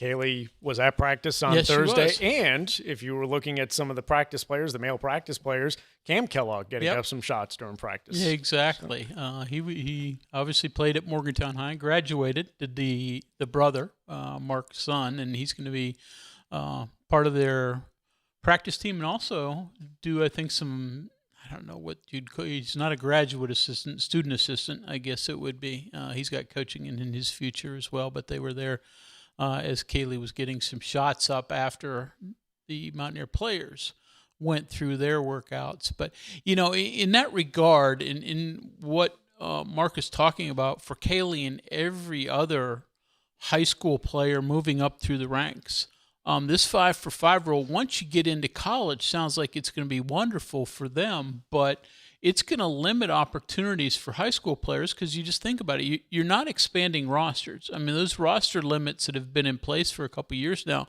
are going to remain the same. But now you're going to have a deeper pool of players that can return. So that means fewer high school players are going to get recruited into the college ranks. So how many it is, how's it change? I mean, we've sort of got to go through the process, but I would think it's going to limit opportunities for high school players as you move forward. Yeah, and I think Coach Kellogg mentioned in a different comment, it's probably similar to what we saw coming out of COVID, where everybody that was on a team in the 2020-2021 season got a free year of eligibility. Certainly that's the right thing to do, but on the back end of it, you now have a number of players that are coming back, and the opportunity for new players to join the program is maybe not as great. And as of now, I believe there's 12 players on this year's WVU women's basketball roster. You're allowed 15. You can go up to 15. So, Kellogg had previously kept that number a little bit lower this past season. There's one basketball and there's only so many minutes to go around. So it'll be interesting to see, how teams kind of navigate the potential for the expanded rosters. But, in how he's done it at West Virginia, there are just 2 players on this year's Mountaineer basketball team that didn't play at a previous college. Maddie Parrish, who you mentioned, who's coming back for her sophomore season, and Shantae Murray, who's a freshman wing who actually had committed to Rutgers, but never attended Rutgers. Coaching changed, so she ultimately flips to West Virginia. Those are the only 2 players that have not played at a prior college. So it is already limited opportunities for freshmen. And it figures to be more so. I mean, you talk about West Virginia has 6 seniors on this year's women's basketball team that are currently listed as seniors. 3 of those can come back for a second year at WVU. We mentioned Skylar Forbes a little while ago, but there are 3 of those. 3 of them will be out of eligibility after the season. So, again, not everybody's going to come back, but, again, that just tells you that your openings are diminished with the number of players that now can come back, because instead of definitely having 6 openings, West Virginia theoretically could only have 3. Well, in practical terms, it will be more than that, but that's where they would stand. One more comment from Coach Kellogg talking about the signing of Wheeling Park High School graduate and Duquesne transfer Alexis Bordas after she played 1 season in the Atlantic 10, earning all conference honors. Passion, the pride that she has in her state and this university, and so many of her family members went to school here, and obviously she had a great freshman year at Duquesne. She went and did what you need to do to get the opportunity that she has now in front of her, and she still wants to get better and wants to grow her game. We know how well she shoots the basketball. It's elite. And then it's just trying to expand, a lot of the other parts of her game. But, I've told her a million times I wouldn't bet against the kid figuring it out, because that's just kind of who she is, and she's always done that and found ways to win and win at a high level. So I'm sure she'll do the same thing here. And now let's hear from Alexis Bordas talking about what it was like to sign at WVU and now getting into preseason practices with the Mountaineers. Yeah, it's great. Just finally being here and getting to meet all my teammates and become such good friends with them already. It's been super fun. And then just seeing the difference from day 1 to now and how much we've progressed already, it's super exciting to see. Bordas was statistically one of the best 3-point shooters, not only in the Atlantic 10, but in the nation a year ago. And she talks about the confidence that a 3-point shooter has to have. Lots of practice, lots of repetition. When you're missing, just keep shooting. That's one thing I have to keep telling myself. And my teammates and coaches do a great job, too, of if we're shooting bad, just keep shooting, keep shooting. So just confidence, for sure. And I think a comment that you guys aired on Thursday talked about Bordas having to kind of earn the opportunity to join WVU, and she did that with an outstanding freshman season at Duquesne. Obviously, she was as accomplished of a high school player as you could have, being a 3-time state player of the year and winning a state championship at Wheeling Park. But really, the year that she put forward at Duquesne ultimately led to this opportunity to join the Mountaineers. Yeah, absolutely. I mean, she had one of the best high school careers the state of West Virginia has seen, and then went up to Duquesne and really proved herself. But now is taking another step up. Certainly Power 4 level, Big 12 level is going to be even more difficult. I think she can score anywhere. I think that the question that she'll have to answer in Mark Kellogg's system is, can she defend at the level that he wants her to do so? She's awfully good in a lot of areas, but that'll be the question, because we know she can shoot. A couple more comments from the Mountaineers, and we'll check in with one of the two returners, Gia Cook, the most veteran player on the roster, not just in terms of returning years at West Virginia, but as a year 5. What do we decide on, Coach Hunter? Fifth year, super senior. Sorry, that's what I was looking for. Cook talking about the new teammates and how the roster construction worked out for the Mountaineers.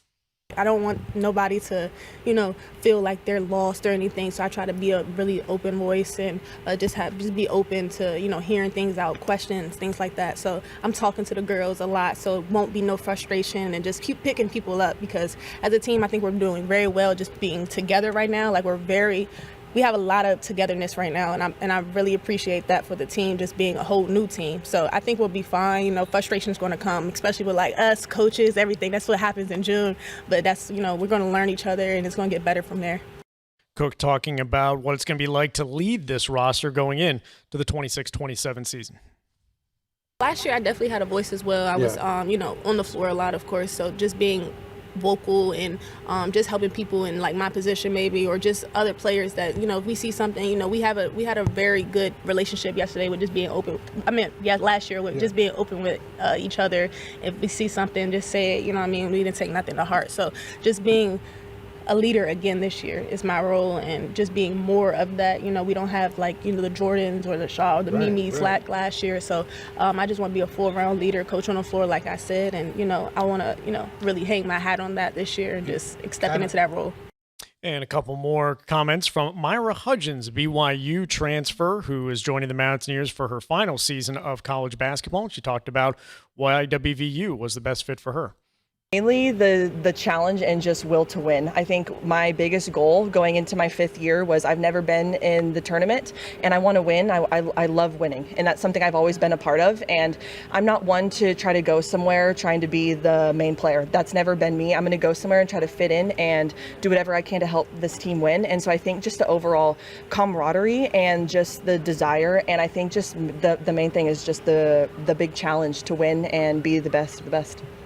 And lastly, from Hudgens, she talks about what it's going to be like to be on the good side of West Virginia's pressure defense. I would say when we've been learning principles of guarding the ball, just learning how, we don't follow the ball, and if there's a jab step, don't follow the ball, kind of step back. I feel like just as time has gone on, I've been all right, I remember them doing that against me. So I think it's been really fun just to kind of see both sides, of playing against it and now being on it. So, yeah. Is it fun learning that stuff because, as an opponent, how frustrating this defense can be to go against? So is it fun kind of learning this now and being I get why this is frustrating for other players? It's been really nice. And I make a lot of jokes with Coach Kellogg of just I hated playing against your guys' press, hated it. And so now being on that side of Havoc, I'm oh, this is such a sigh of relief. I don't have to deal with it now, besides in practice, of course. But yeah, it's been really fun. This is a pattern where Kellogg has been able to bring in players from the Big 12. He's done so with, you had Kayla Ndogu on earlier this week from UCF, Myra Hudgens from BYU, and it kind of fits the pattern. Yeah, players who've seen it on the other side and are happy not to see it. And again, without a Jordan Harrison, and obviously they had to replace J.J. Quinterly from the year before. Will this press be able to do what it does? But Mark Kellogg is not going to change his system, but do you still have the athletes that can be as adept as what they've had in the past? That's the question. He's replaced them before at other stops, but you had 2 elite ones that just scared the bejesus out of people. It'll be interesting to see if, those players, remain or are part of the new group that steps forward that can still do it. Are you ready for some football? Always. Football, we shall say. Oh. Ethan Collins joins us in our next segment as we talk about the FIFA World Cup that's coming up next in the CityNet Statewide Sportsline. We are there for you, to care for you at the health plan. We are here for you. For over 4 decades, we've been rooted deep inside West Virginia. Through thick and thin, supporting local families and businesses.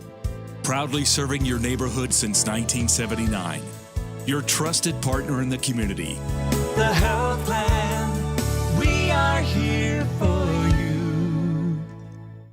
Hey, this is Brad Howe for your local internet provider, CityNet. Fiber is now at your front door and even in rural areas and communities across West Virginia. Thanks to broadband expansion funding, your tax dollars helped make it possible. And CityNet turned that investment into real connections for local families and businesses. Now, you can get blazing fast fiber internet with free installation, free equipment, no long-term contract, and local customer support that's always close to home. Don't settle for slow or no internet for another day. When it's high-speed internet you need, CityNet.net connects, protects, and perfects.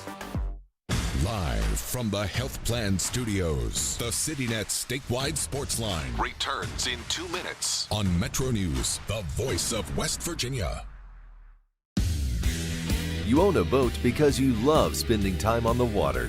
Choose the outboard that allows you to make the most of it. Honda Marine's legendary reliability, ease of maintenance, and powerful performance keep you going strong. And they're all backed by the peace of mind protection of the industry's best limited warranty. Visit your Honda Marine dealer today and find out why it's more than an engine. It's your time on the water.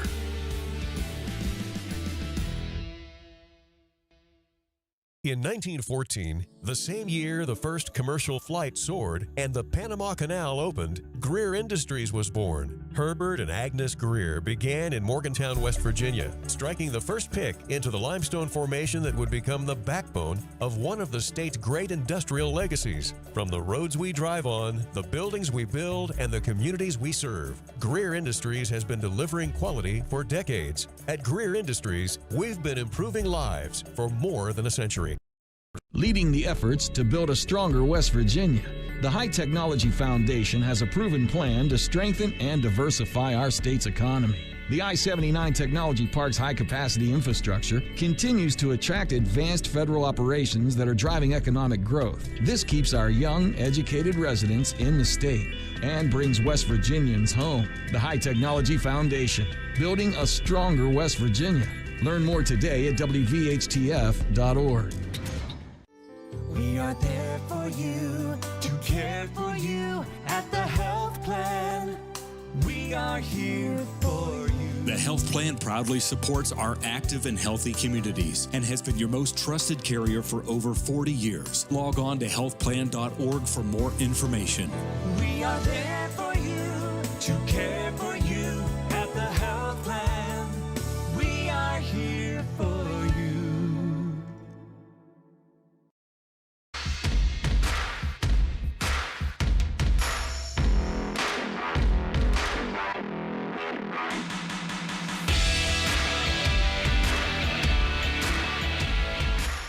We're about to take a great risk here on the CityNet statewide sports line. Joe Mercado and Greg Hunter taking you up until 8 o'clock this evening. We take the risk because we are going to be talking soccer for a full segment, international soccer, with the FIFA World Cup currently going on and nearing the second phase of the tournament.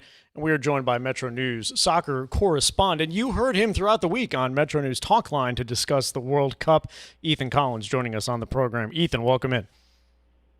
Hey, guys. Thanks for having me. So this is a new format this year, much like we've seen with the NCAA basketball tournament going from 68 to 76 teams. We have from 32 to 48 teams this year.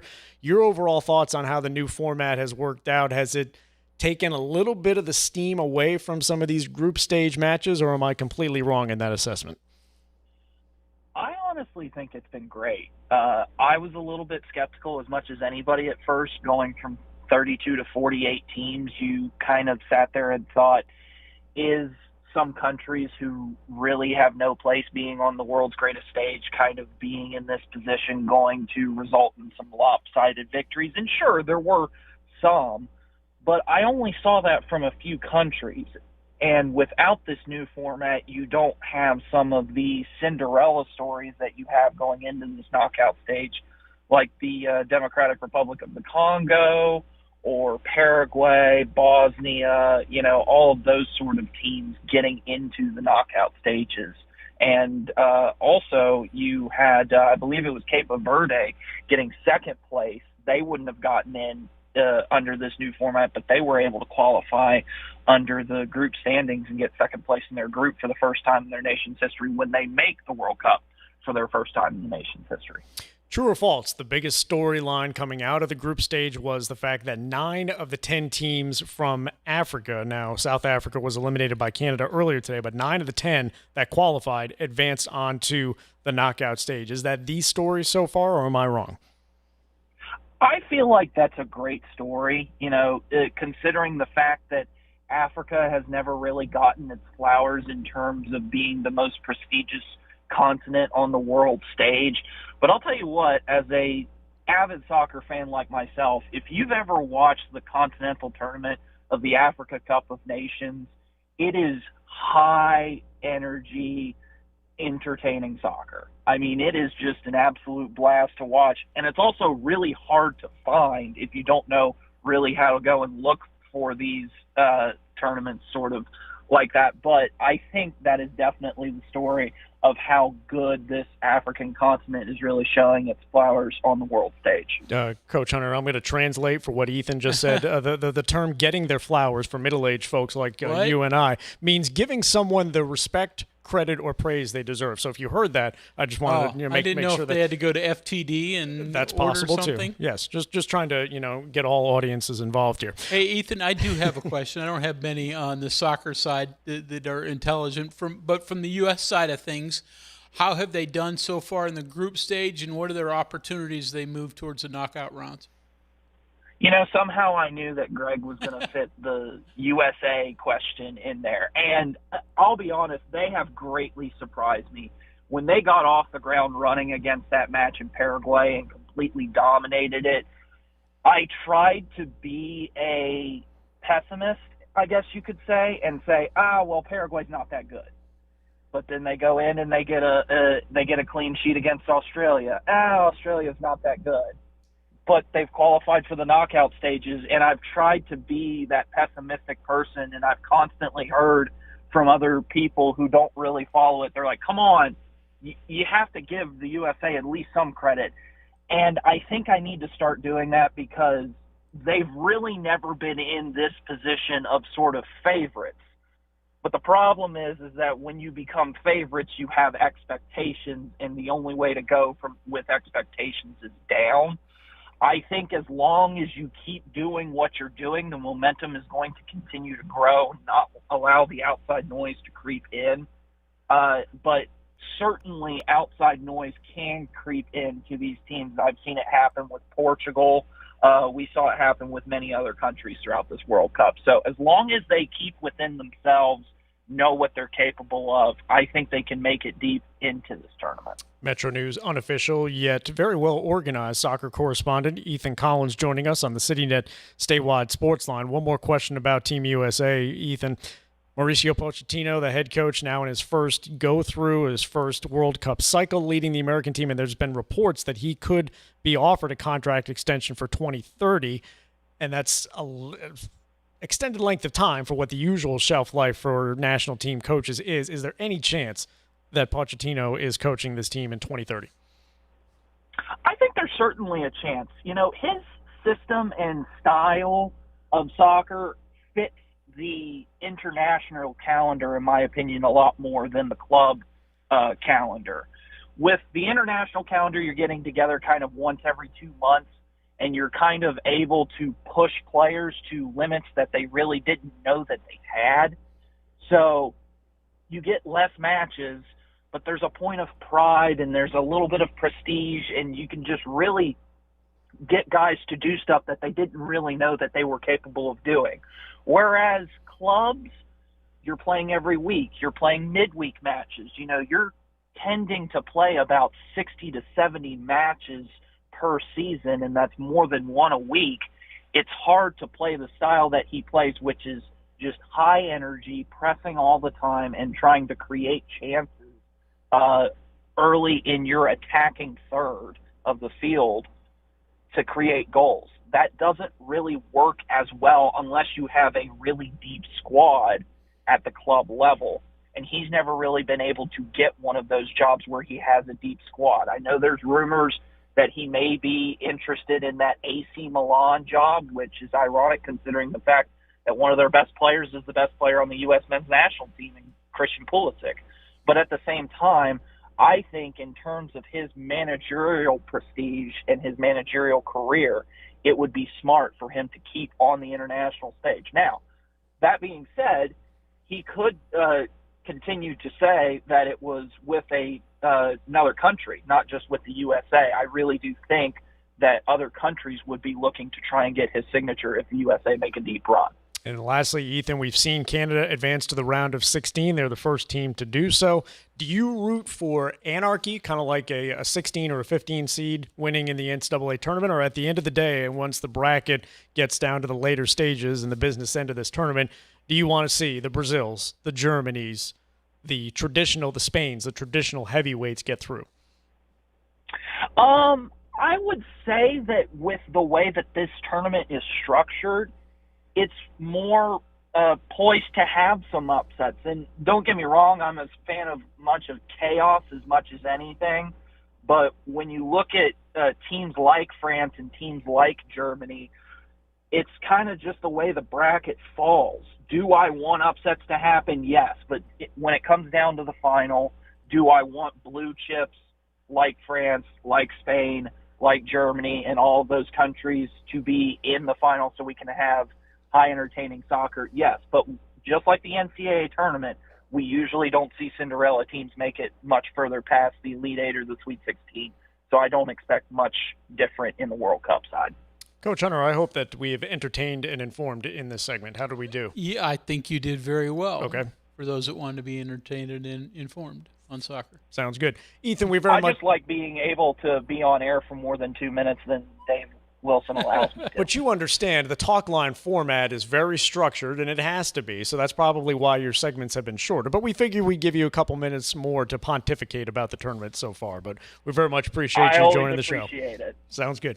Yeah, Ethan Collins. absolutely. Ethan Collins, Metro News, unofficial yet well-informed soccer correspondent as the FIFA World Cup continues into the knockout stages. One more break to take, and we'll get back to the text line after this as the CityNet statewide sports line continues. At WVU Medicine Golisano Children's, pediatric primary care is never far away. Our pediatricians are here for everything your child needs.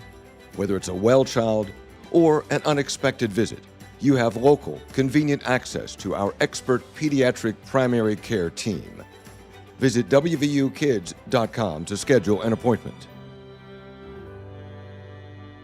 Hey, this is Brad Howe for your local internet provider, CityNet. High-speed fiber internet is probably at your front door, and now's the time to connect. Your tax dollars helped expand broadband access across West Virginia, and CityNet makes it real. More rural communities in West Virginia can finally get the high-speed internet they deserve. With free equipment, free installation, no contract, and local support you can trust. So whether you're streaming, working, gaming, or running your business, CityNet delivers the speed and reliability you need. When it's high-speed internet you need, CityNet.net connects, protects, and perfects. Live from the Health Plan Studios, the CityNet statewide sports line returns in 2 minutes on Metro News, the voice of West Virginia. You know CityNet is West Virginia's leading technology company. Whether we're managing IT infrastructures, protecting the critical data and networks of our region's businesses, or providing fiber broadband, TV, and phone services, we are your go-to experts. We're also a strong partner in the communities in which we serve. CityNet, your trusted technology partner.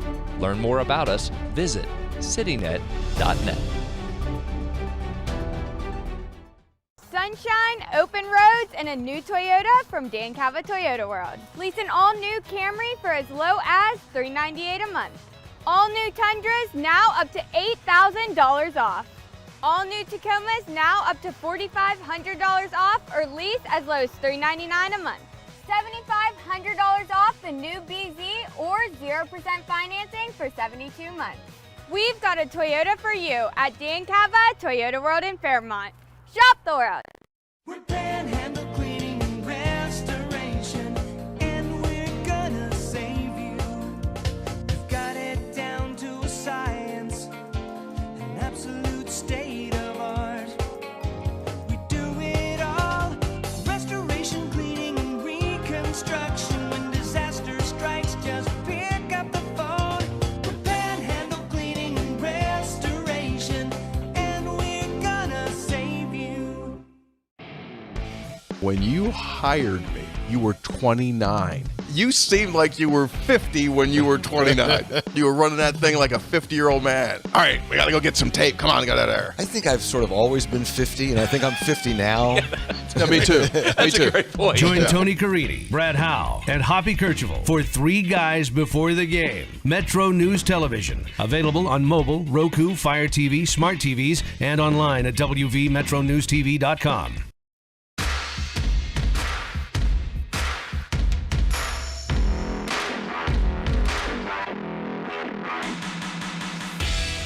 Late arriving texts, we'll get to as many as we can. Coach, or the texter says, I'm with you, Greg. Every browser should have a single window mode which prevents it from opening anything else as a separate window, dovetailing with our conversation about Mark Kellogg needing 14 open tabs during portal season.